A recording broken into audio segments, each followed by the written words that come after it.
A'udzubillahi minasyaitonirrajim. Bismillahirrahmanirrahim. Alhamdulillahirabbil alamin wassalatu wassalamu ala sayyidina Muhammadin wa ala alihi washabihi ajma'in. Ishrah li sadri wa yassir li amri wahlul 'uqdatam min lisani yafqahu qawli. Subhanaka la ilma lana illa ma 'allamtana innaka antal alimul hakim wa la haula wa la quwwata illa billahil aliyyil azim. Okey. Okey, ni whiteboard nampak whiteboard Mohon nampak. Okey, insya-Allah.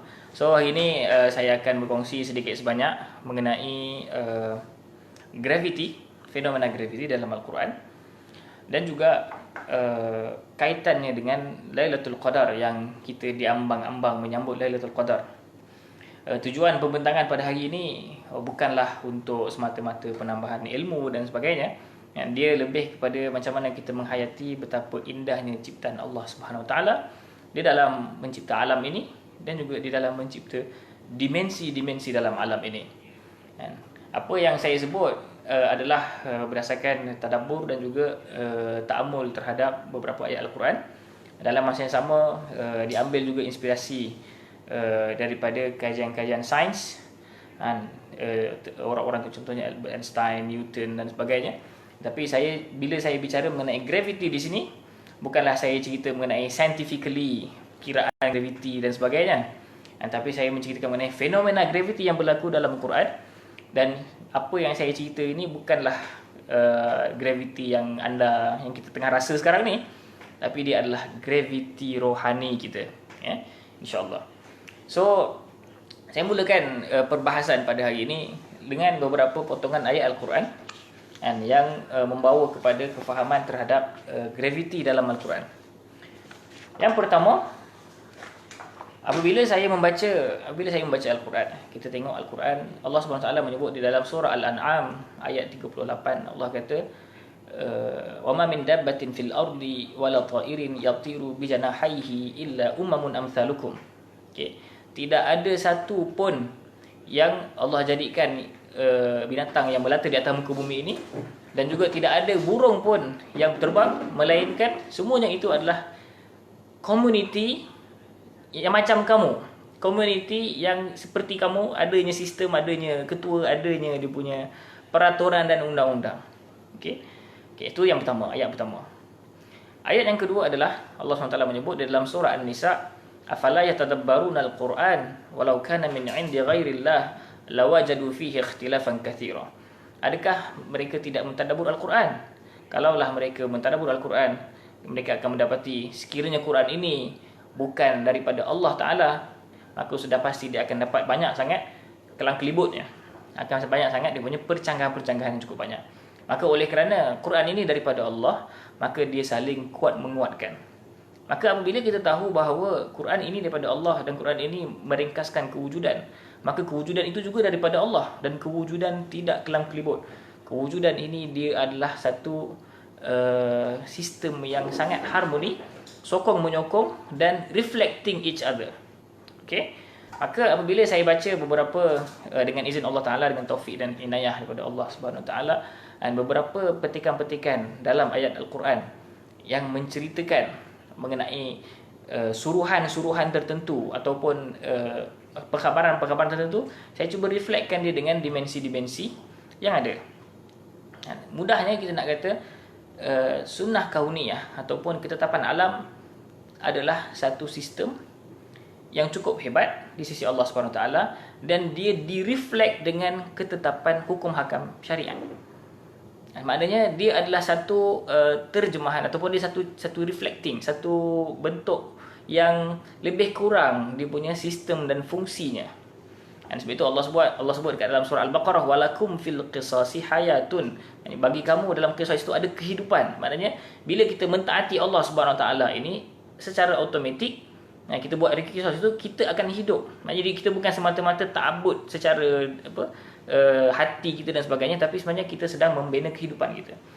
Maka daripada ayat itu, ayat-ayat yang tertentu, dan daripada ke atas kefahaman itu, saya melihat beberapa ayat-ayat Al-Quran yang membawa kepada kefahaman gravity dalam Al-Quran. Gravity yang saya maksudkan kat sini adalah gravity rohani, gravity rohani. Okey, macam mana nak faham gravity rohani ni? Saya nak mudahkan kefahaman. Umat Islam ketika pergi haji ataupun pergi umrah, dia bertawaf di keliling Kaabah. dia kena pergi keliling Kaabah tu. Maknanya Kaabah itu adalah dia punya pusat mereka bertawaf. Sebenarnya apa yang berlaku di bumi ni juga berlaku di langit. Di Baitul Ma'mur malaikat bertawaf. Dan juga apa yang berlaku di bumi ini, di bertawaf Kaabah ni juga berlaku di alam semesta, iaitu bumi sedang bertawaf mengelilingi matahari dan juga planet-planet yang lain sedang bertawaf mengelilingi matahari.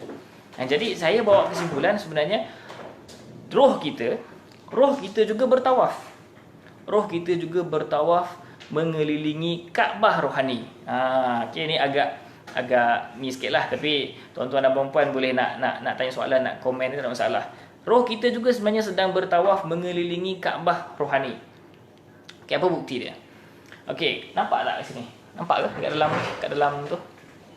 Nampak Okey. Saya bagi 3 titik kat sini nampak? Okey, 3 titik kat sini. Jap, saya dekatkan sikit kot Okey, titik yang pertama ni hujung Yang ni siapa-siapa yang ada basic physics mungkin senang faham lah. Tapi kalau yang tak ada basic physics, saya nak katakan hakikatnya kita sedang mengelilingi satu seperti mana bumi itu mengelilingi matahari, kita juga sedang mengelilingi satu pusat Kaabah rohani kita lah. Okey.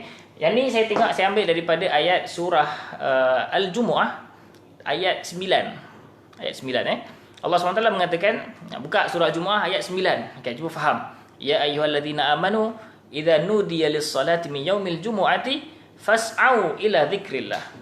Wahai orang-orang yang beriman, sekiranya engkau dipanggil untuk menunaikan solat Jumaat, maka bersegeralah. Maknanya fas'au ni maknanya cepat-cepatlah kan, cepat-cepat pergi solat. Zikrillah kat situ adalah solat Jumaat, dan tinggalkanlah jual beli. Okey. Kemudian dia pun tinggalkan jual beli. Okey, itu layer yang pertama. Yang kedua adalah Allah SWT menyebut dalam surah Ali Imran. Okey. Ayat 133, wasari'u ila maghfiratin min rabbikum. Bersegeralah, berlumba-lumbalah kepada syurga Tuhanmu, keampunan Tuhanmu, keampunan dan syurga. Keampunan Tuhanmu dan syurga yang luasnya langit dan bumi. Okey. Itu daripada jalan laju-laju kepada berlumba-lumba berlari. Kemudian apa yang lagi jauh ni? Yang lagi jauh adalah dalam surah Az-Zariyat ayat 50. Allah SWT menyebut fafirru ilallah. Berlarilah kepada Allah Ta'ala. Inni lakum minhu nadhirum mubin. Okay? So itu saya letak dekat titik yang ketiga. So ni yang pertama. Alamak saya tak buat pula. Ini yang pertama, okey, iaitu solat. Ini yang kedua, iaitu syurga ataupun keampunan Tuhan. Dan ini yang ketiga, iaitu berlarilah menuju. Ini dah paling jauh lah, berlarilah menuju Allah Subhanahu Wa Taala. Dan daripada sini kita tengok dalam teori gravity, makin jauh satu-satu line itu, makin perlahan dia punya daya tarikan gravitational force dia makin perlahan. Sebab itu kita letak dia kat sini. Makin dekat nombor 2. Dah kena berlumba dah. Maka dia makin kuat. Sebab itu wasari'u. Dan yang ketiga, berlari. Allah panggil suruh lari. Maknanya cara berjalan kepada Allah SWT adalah dengan berlari secara hati kita berlari menuju Allah SWT. Kenapa kena berlari? Sebab kalau kita tengok seolah-olah Allah sedang menterjemahkan sistem alam rohani kita kepada dalam bentuk suruhan. Allah suruh kita tu, maknanya you have to, this is the, ini dia punya peraturan dia. Ini dia punya peraturan dia.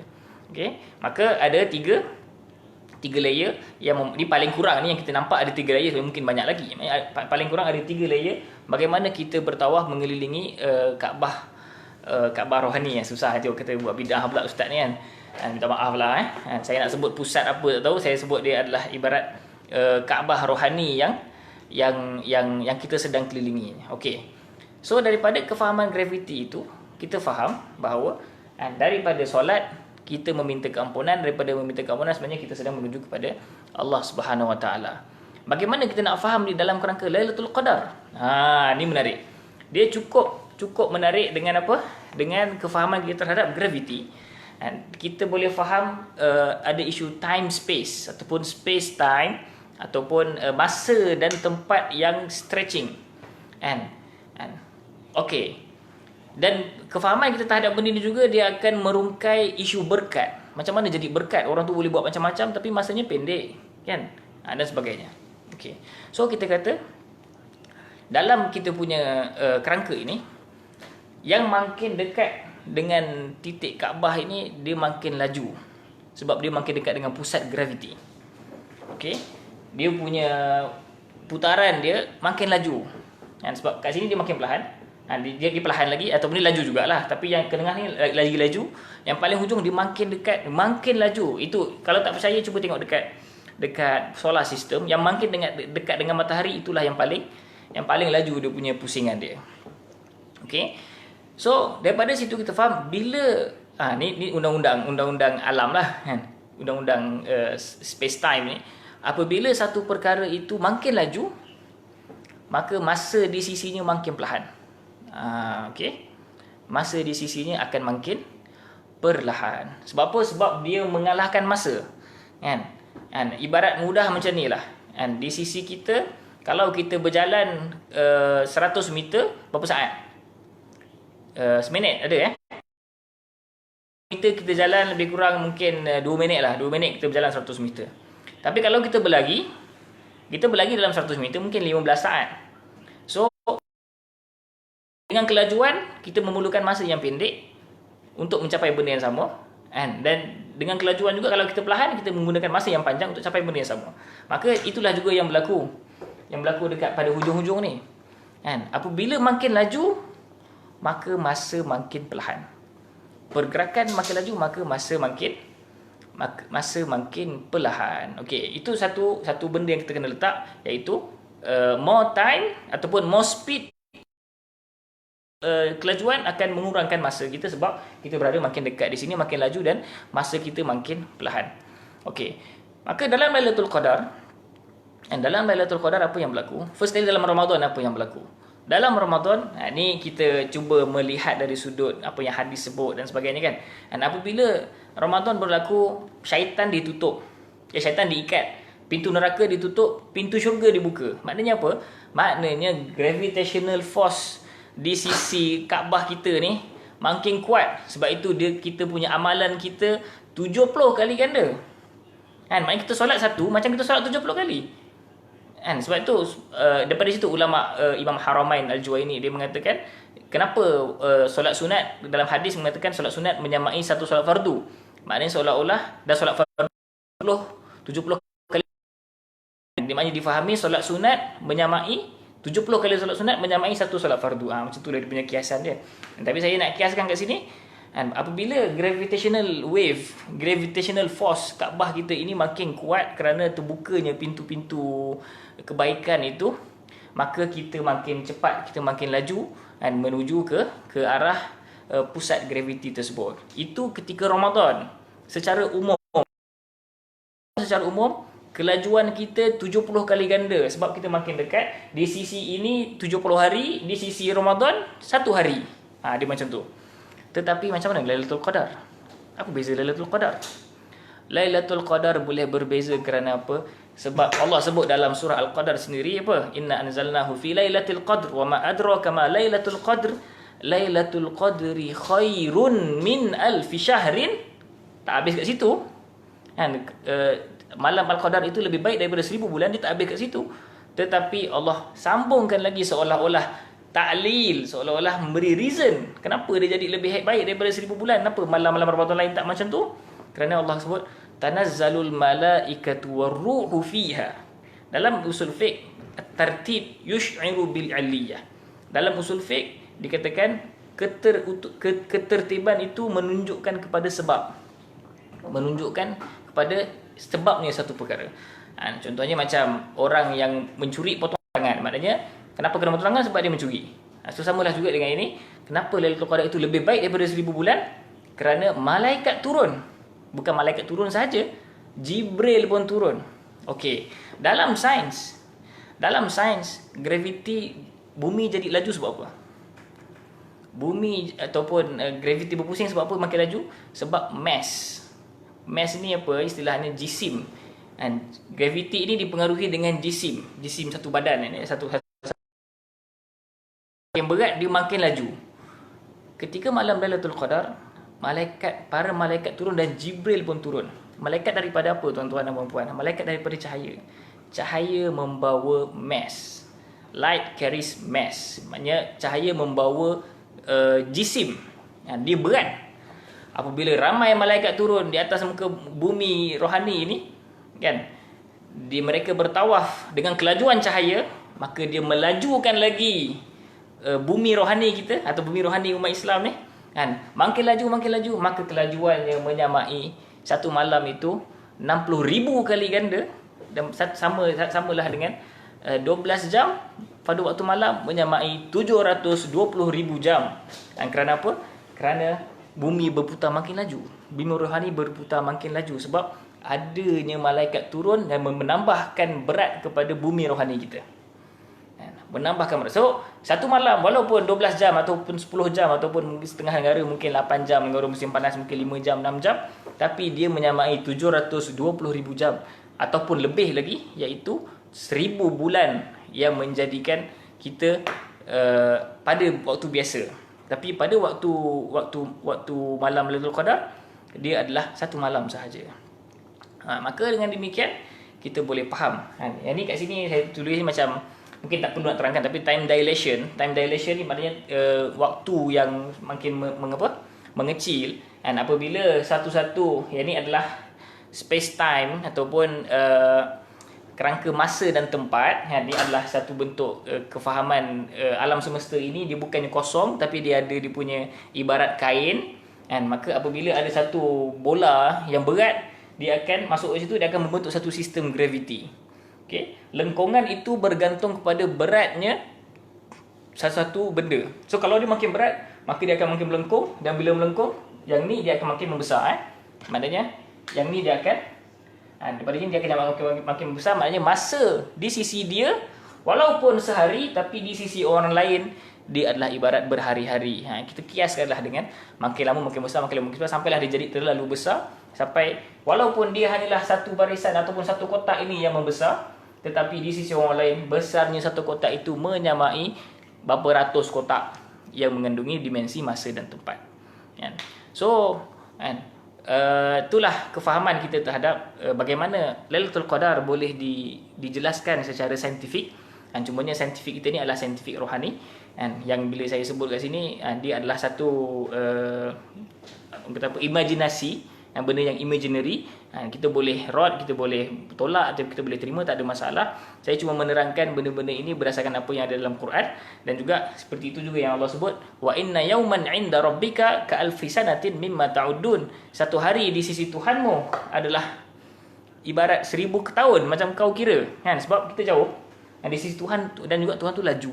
Bukan Tuhan laju, maknanya ni kalau kita kata ikut kelajuan, di sisi Tuhan tu satu hari di sisi kita 1000 tahun. Dan dia mungkin Allah sebut ka alfi ni bukannya sebiji macam tu, dia macam seolah-olah kita nak bagi faham besarnya kuasa Tuhan di sisi kita itu sendiri. So membawa kepada apakah amalan-amalan yang berbaloi, benda ni hanya boleh dirasai oleh orang-orang yang masuk dalam alam rohani. Hanya dia sahaja yang boleh memahami, bukan memahami, dia sahaja yang boleh merasai besar je makna malam Lailatul Qadar. Sebab itu dalam malam Lailatul Qadar, ini hanyalah penerangan explain the theory, tetapi itu kat kita, akhirnya pada kita sahaja, pada kitalah yang menentukan adakah dia benar-benar berbaloi untuk kita ataupun dia melaknat kita selepas itu. Malaikat dah turun punya banyak, Jibril pun turun, apa lagi yang kita nak. Itulah satu anugerah Tuhan yang akhirnya dia datang setahun sekali, dan kita pun tak tahu kita akan jumpa tidak pada minggu depan. Yang baik datang daripada Allah Subhanahu Wa Taala. Mudah-mudahan Allah terima amal kita dan Allah menggolongkan kita daripada golongan-golongan yang berjaya dan melepaskan kita daripada hadza wastaghfirullahal azim li wa lakum. Yang baik datang daripada Allah Subhanahu Wa Taala, yang salah silap saya minta maaf. Assalamualaikum warahmatullahi taala wabarakatuh.